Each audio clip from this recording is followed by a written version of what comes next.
In 1990, a woman named Tina was driving alone in America when she noticed a blue sedan with the plate number 2FAN321 following her. She got really scared and stepped on the gas, trying to find help at the closest inn, but there was no one around. The blue sedan also stopped at the inn, and the driver got out with a dagger and duct tape. Terrified, Tina ran to the empty land behind the inn, and the man followed her. Thankfully, she was able to escape by getting help from a passing truck driver. A couple weeks later, Deputy Sheriff Joe Deacon from Kern County Sheriff's Office was asked by his boss to pick up some bloody boots as evidence of a murder from the Los Angeles County Sheriff's Department.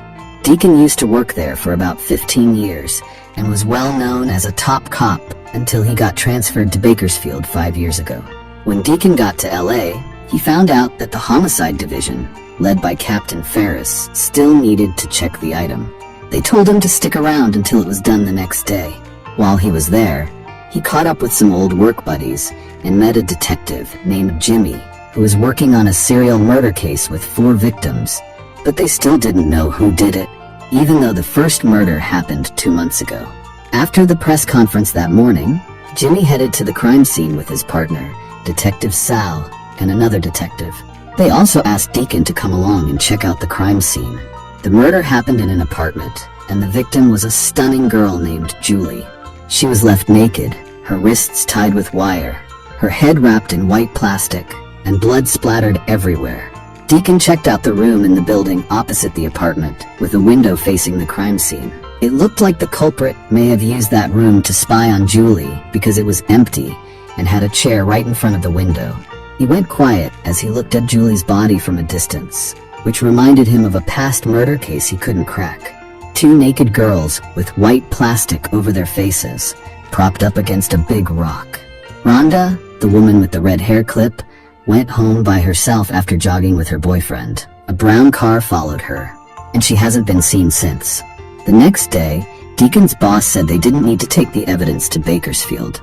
Then, Jimmy asked Deacon to watch the interrogation of a guy named Stan who had a shady criminal history.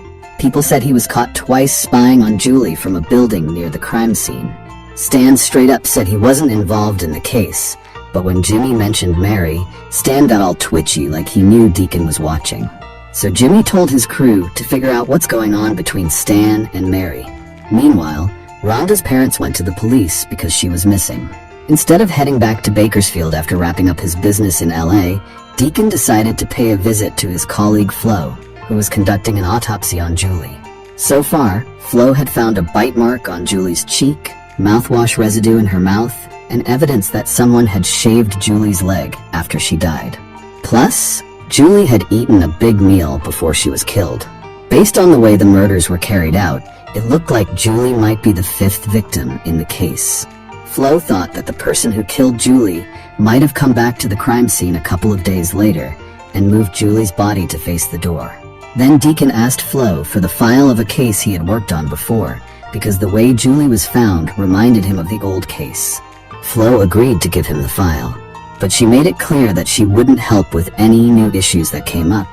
During lunch, she gave him the key to Julie's apartment so he could check out the crime scene himself. Once Deacon got to Julie's place, the landlady told him that the fridge had been busted for a month.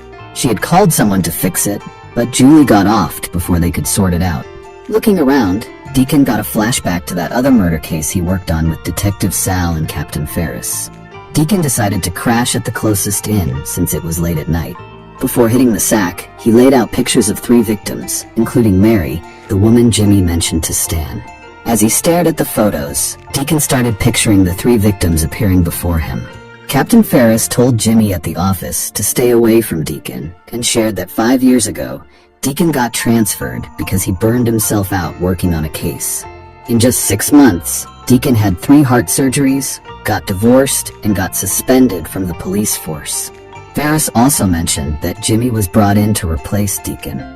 Plus, he said it was weird that Stan was found dead the night before. Deacon was off work, but still looking into Julie's death by going through the repair shop's book. He didn't find anything about Julie there, so he went to the shop next door and found a list of technicians who were supposed to go to Julie's place, but got canceled. On the other hand, they couldn't match the fingerprints of the guy they thought did it in Julie's place because the prints were messed up in the middle. Jimmy then checked out the missing girl Rhonda's house, and her mom mentioned that Rhonda always wore a red hair clip. That night, they found a girl floating in the river, but it wasn't Rhonda. Deacon went to the crime scene and met Jimmy, who wanted to know about Mary because Stan had died after hearing that name. Deacon didn't say anything, but he gave a list of the technicians who were working near Julie's apartment. Jimmy wondered why someone as accomplished as Deacon was moved to another city instead of being promoted after 15 years in LA. But once again, Deacon didn't want to give a straight answer. The next day, Jimmy was informed by his coworker about the 3 victims from the unsolved case Deacon couldn't crack. One of them was Mary.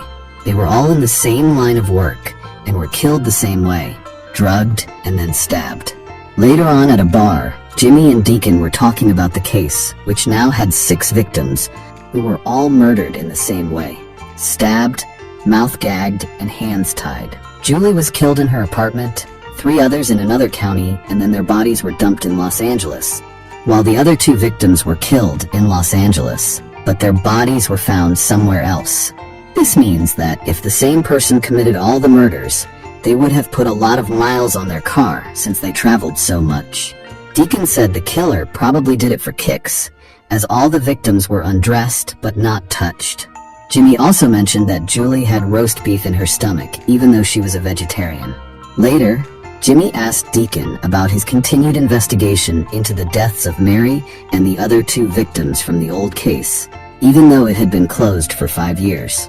Deacon then showed Jimmy the crime scene in the dry river of Los Angeles, where the victims were found with stab wounds and their heads covered in white plastic. Deacon was with his friends, Detective Sal and Captain Ferris, at the time. The old case got shut down because they couldn't find the suspect, but Deacon wanted to look into it again because the victim in the LA case had the same condition as the one in the old case. Jimmy then mentioned that 2 folks from the list of technicians Deacon gave previously had criminal records. That evening, Deacon went to the home of Albert, one of the technicians with a criminal record. He looked at Albert's car and noticed that it had a lot of miles on it. When Albert arrived, Deacon asked him why the mileage was so high, and also wanted to check out the trunk because he saw a car brochure inside. Albert claimed that the brochure was for a different car and told Deacon not to go snooping in his trunk. Deacon acted like he was leaving, but as soon as Albert went to toss out his garbage, Deacon jumped at the chance to snoop through the trash bag. He also asked Detective Sal to look into whether Albert had recently sold his car. Deacon brought the leftover pizza from the garbage for Flo to check out. Flo noticed that the bite size matched the bite mark on Julie's body, indicating that Albert might have something with Julie's death. Deacon started to think Albert was up to something fishy, especially since there was a roast beef joint near the repair shop where Albert worked, and Julie had roast beef in her belly when she passed. Deacon kept an eye on Albert all day and caught him handing some food to a hooker by the road. The next day on the highway, Albert noticed that someone was tailing him. Instead of trying to escape, he purposely turned around on a less busy street. He then confronted the person who turned out to be Deacon, to show that he wasn't scared of him. Not long after that, Deacon heard from Jimmy that the second victim in the LA case was found near mile 467 on the highway, close to where Albert had made a U-turn earlier. Not many people knew about that U-turn, but somehow Albert did. This just made Deacon more sure that Albert was the one behind the murders. After an investigation, turns out a company found a car abandoned in Albert's name 2 weeks ago. Now Albert's been busted at home and they're gonna question him more. Meanwhile, the lady who was getting chased at the beginning of the movie, Tina, was at the cop shop reporting the chase, and just as Albert showed up, Tina got a good look at him. When the cops started asking questions, Albert didn't seem scared at all, and almost like he was expecting them. He just casually mentioned that he liked reading about crime and kept up with all the news. He also mentioned that his car had been stolen, and he reported it, but never heard back from the cops. Then, when they showed him the pics of the LA victims, he just said he didn't do it without even flinching. Deacon was so annoyed at how calm Albert was during questioning that he almost lost his cool and wanted to rough him up, but his fellow cops stopped him just in time. Meanwhile, when Tina saw photos of the person who allegedly chased her, she immediately said it was Albert. But her statement couldn't be used because she had seen Albert get arrested before, which could have influenced her accusation. Because there was no progress in the case, Captain Ferris informed Jimmy that the FBI would be taking over in 2 days. With that in mind, Jimmy decided to go see Deacon at his place, where he still had pictures of the 3 victims from the previous case on the wall. It was then that Deacon convinced Jimmy to let him search Albert's apartment, as he was convinced that Albert was the suspect in both the LA case and the old case. Jimmy agreed, even though it meant conducting an illegal search without a warrant, since the evidence wasn't strong enough yet. Jimmy told Albert to meet him at a cafe to say sorry for what happened during the questioning, so that Albert would leave his house. Once Albert was gone, Deacon snuck into the apartment to snoop around. Inside, Deacon found a photographic darkroom, a police radio that went off whenever there was a police chase, and a box hidden under the carpet filled with women's watches and newspaper clippings about murder cases, including one about an old case. On the other hand, when he got to the cafe and Jimmy was nowhere to be found, Albert knew it was a setup and was certain that his house was being searched illegally. So, he called the cops and faked a report about an officer down in his house to catch Deacon and Jimmy in the act of doing something illegal. Deacon heard about the cops coming and bolted through the roof, narrowly escaping. The next day, Jimmy told Deacon that Albert wasn't lying about his car getting stolen, since the police forgot to write down his report. He also said that Albert went all the way to Detroit about 6 weeks after the old case 5 years ago. That explained the high mileage in his car. Jimmy and Deacon decided to keep following Albert to see what he was up to. It was weird that even though his car was working fine, Albert took a bus to a club. Nothing strange happened all day until Deacon left to go to the store. Suddenly, the payphone rang and Albert showed up. Jimmy was so surprised that he pulled out his gun and made Albert tell him where he was keeping Rhonda. Feeling threatened, Albert finally agreed to show where Rhonda was, but he said that Deacon couldn't come along. Jimmy eventually left in Albert's car. Luckily, Deacon saw them and immediately went after them. Albert seemed really shady when they got to the huge empty lot out in the middle of nowhere.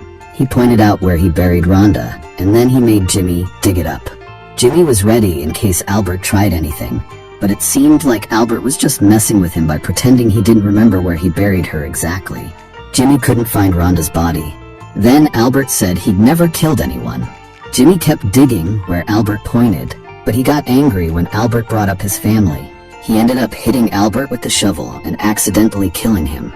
Shortly after, Deacon arrived and found Albert's lifeless body. He asked Jimmy to dig a deep hole for the burial, while he went to town to help sort out the situation. Deacon couldn't forget about that old case from 5 years ago. When they found the bodies, he thought he heard the perpetrator and ended up accidentally killing Mary, who was actually an eyewitness to the murder. Captain Ferris, Detective Sal, and Flo helped him cover it up, with Flo falsifying the forensic report. But ever since then, Deacon's mental state had been shaky, and it had really taken a toll on his health and family, especially since the real perpetrator was never caught and he was haunted by guilt for what happened to Mary. Deacon went to Albert's place and collected all the stuff, even the box hidden under the rug. Unfortunately, Albert had already tossed the stuff in the box before all this happened. That really sucks because it was a major piece of evidence linking him to the perpetrator of the murders. Deacon gave Albert's car to a homeless person. Then he put all the stuff in his car and went back to the empty lot to bury Albert. Even though he was pretty sure Albert was the one who did it, he told Jimmy to tell Captain Ferris that Albert had nothing to do with the case since he hadn't been declared a suspect. Deacon told Jimmy to take a vacation and act like none of this ever happened. He warned Jimmy that little things like this could mess up his life, just like they did to him. After the whole LA thing was over, Deacon was finally able to make peace with himself and let go of the old case. He left the case file in his hotel room and it got trashed by the owner. As for the LA case bad guy, they still didn't know who it was, but Deacon said that the guy they thought did it, Albert, had skipped town. Jimmy couldn't shake off the incident when he offed Albert, which always made him feel uneasy, even when he was trying to have a good time with his family. The movie ended with Deacon burning all the stuff from Albert's place to cover his tracks.